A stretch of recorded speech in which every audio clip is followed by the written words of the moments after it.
Well, obviously the turkey. I'm over white turkey kind of guy. Okay. I love that. The garlic mashed potatoes are also great. I love those. Always have some stuffing as well. And then I don't know if my mom watches this. I'll say some broccoli or stuff like that. Just the vegetables. There you go. Keep the calories low and keep the greens high. What's up, Kings fans? Welcome back to Tradin Jabs Prospect Edition. Joining me is the 8th overall selection in the 2021 NHL Draft and newly appointed captain of the Barrie Colts, Brandt. How you doing, man? Doing great. I'm doing great. Thanks for having me on here. Well, it's great to have you on, Brandt Clarke, and let's go back to something that I just mentioned, and that's your newly appointed captaincy. Obviously that's something every kid dreams of. What was that experience like when you learned about that?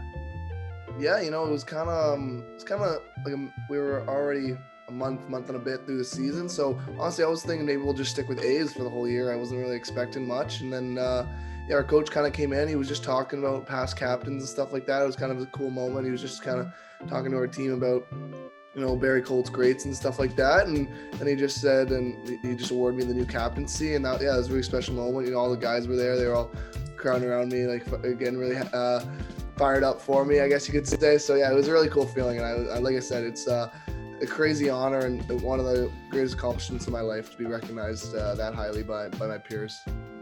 Well, I mean, as you know, having played the game and always being a standout player, being a leader and being a captain is much more than just wearing a C on your chest. What do you think, makes a good captain? I think someone who's just really positive, I think that's what I try to be. I like to be that guy that plays in the key situations, but I think it all starts even before the game. You want to bring that positive energy. You want to make sure everyone's ready to go, make sure everyone's on board. I think I do bring that. I think that's a key part of team success, and I think that's another reason one of my teammates and my coaches thought that I was the right pick for the role. So I'm like I said, I'm crazy honored for that captaincy. Well, again, congratulations. But, I want to take it way back to the beginning. And talking to certain people, you can kind of just tell that they live, breathe, and think hockey 24/7. And you definitely seem like one of those guys. But, before you found the love of the game and the passion for, being as good as you possibly can be, where did you, find yourself getting into the sport, and how did that come about? Yeah, I've been in hockey for a really long time. My whole family is a really big hockey family. Like my older brother plays in the AHL for Utica. My younger sister is 16. She just committed to St. Lawrence for hockey. So yeah, we have a huge hockey family. And I don't know, it's just, being in that kind of environment, being so competitive with my siblings. And I don't know, our parents always kind of wanted us to be hockey players. And we all just loved it as soon as we stepped on the ice for the very first time. And, I just kept progressing and started to realize, wow, I'm actually not bad at this. So it just kind of kept going. I just kind of kept building, and I'm where I'm at now. And I'm really happy to be in the sport, really happy to be so highly regarded as I am. So yeah, that's kind of how it started. Just the competitive atmosphere in our family, just always want to one up each other and stuff like that. Like it's just fun. It's just fun stuff. So yeah, that's how kind of I fell in love with the game. One of your siblings, specifically Graham, your older brother, who you mentioned is in Utica, is someone you're extremely close to. I think one of the cool moments about the draft when your name was called was that interaction with your brother. How has he helped you, become the player and the person that you are today? He's helped me so much. I've told this to a lot of people, but it's kind of been easier for me than it was for him, because he was kind of going into it blind. He doesn't really have anyone to tell him how it was going to go. But for me, it's really easy. Like everything I've wanted to do, he's done it before me. Like he got drafted highly in the OHL. He got drafted in the NHL. He told me how to handle that process, all that stuff. He's been a tremendous help for me, and I definitely wouldn't be where I am without him. So yeah, I give a lot of credit to him for a lot of my success, and he's doing great for himself too. So I'm very proud of him for everything he's doing over there. And definitely wouldn't be the guy I am today if it wasn't for Graham's contributions, pushing me off the ice and everything like that.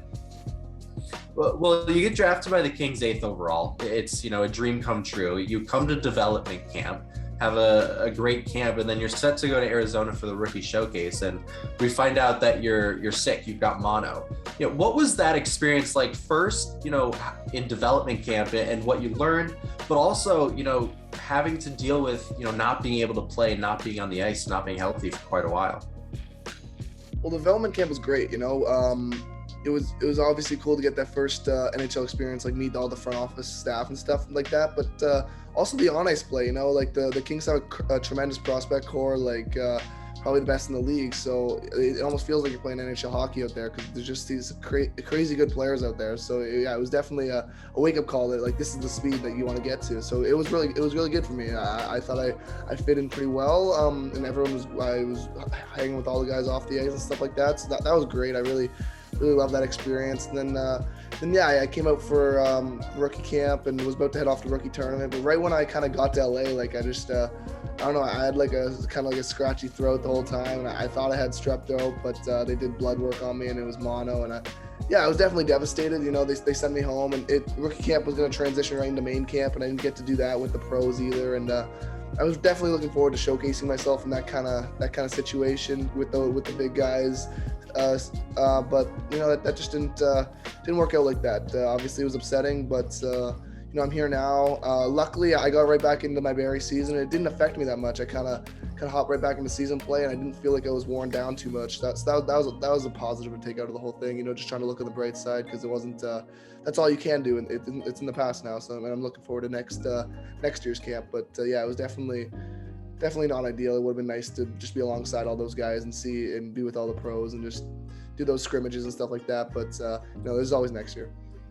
You mentioned, taking the positives out of, an unfortunate situation, and, by all means, I can imagine how much you would have loved to be on the ice and continue to show, the player you are. But, in that little time when you were in development camp and you got to see, some of the older prospects in the Kings organization, whether it be professionalism or, learning about your game, how do you think that brief experience helped you prepare for the OHL season?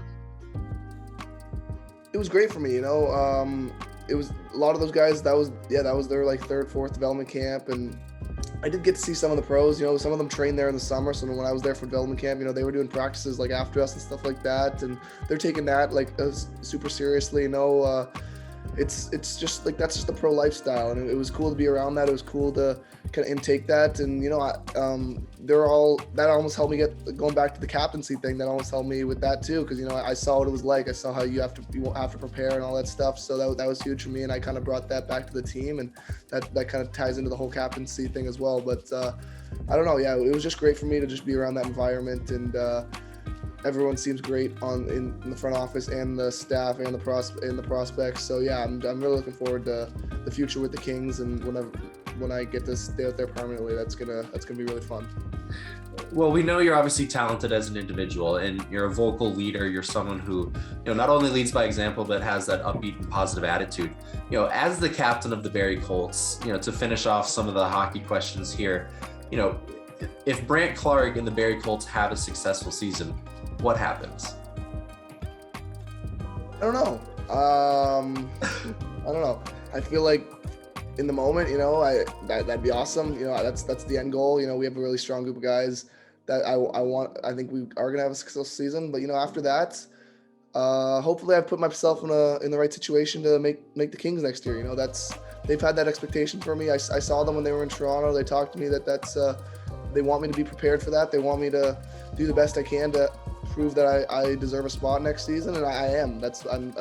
All my focus next summer is gonna just be to be the best player I can be come late August, early September. So my goal is to play on that blue line next year, but no promises, nothing set in stone. I'm just kind of taking one step at a time. We still got a long season to go here, and that's still a year away. So I'm not too sure what the future holds, but I'm definitely going to put the right strides this coming summer to put myself in the best situation. Well, I'm actually glad you brought that up, because for those listeners and viewers that don't know, you obviously were able to join the Kings on a little bit of the Canadian road trip a week and a half ago. What did you learn from just being around the guys? These guys are professionals, they're making a lot of money, but that doesn't matter. It's all about, getting prepared for the game. What What were you able to bring back to Barrie after having had that experience? Yeah, it's just yeah, like you said, the professionalism on them is just, it's top of the top. I got to be around them the whole day. I got to go to morning skate. I got to have team dinner the night before and pregame meal with them, and they're all just like collaborative, just like talking hockey. They're just trying to get their minds on hockey, just talking everything hockey. They were asking me about my season, just trying to stay on the hockey topic. That's how they focus and stuff like that. And yeah, I like to do that too. I'm all about hockey. I could talk about hockey for weeks on end. So I love it.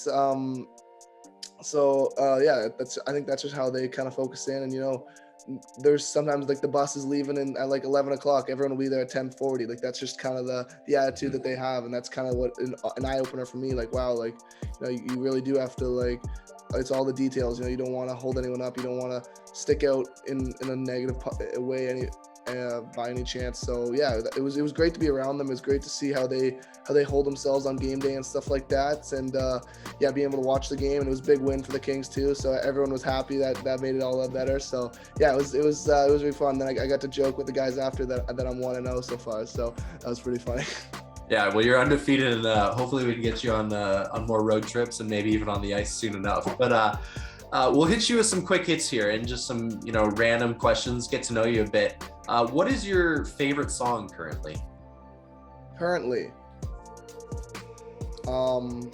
Or all time, or something that gets you going before the game?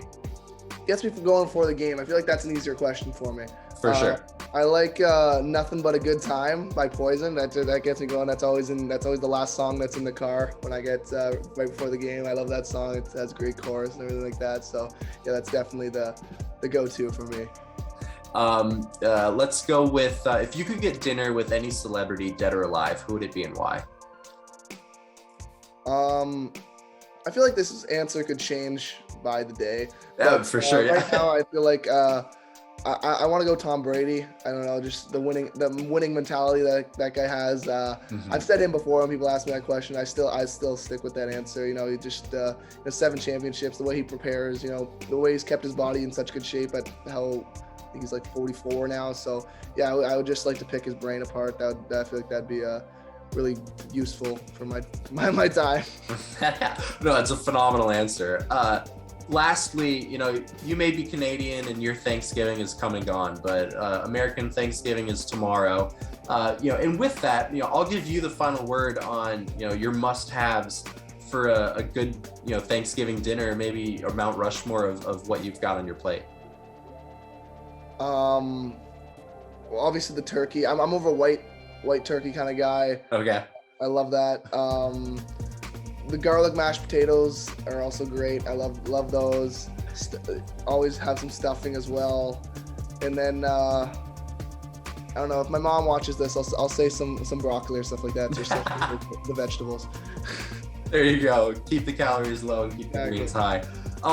Brandt Clarke, captain of the Barrie Colts, 8th overall draft pick for the LA Kings. Best of luck this season, and thanks for joining Tradin Jabs. Thank you very much.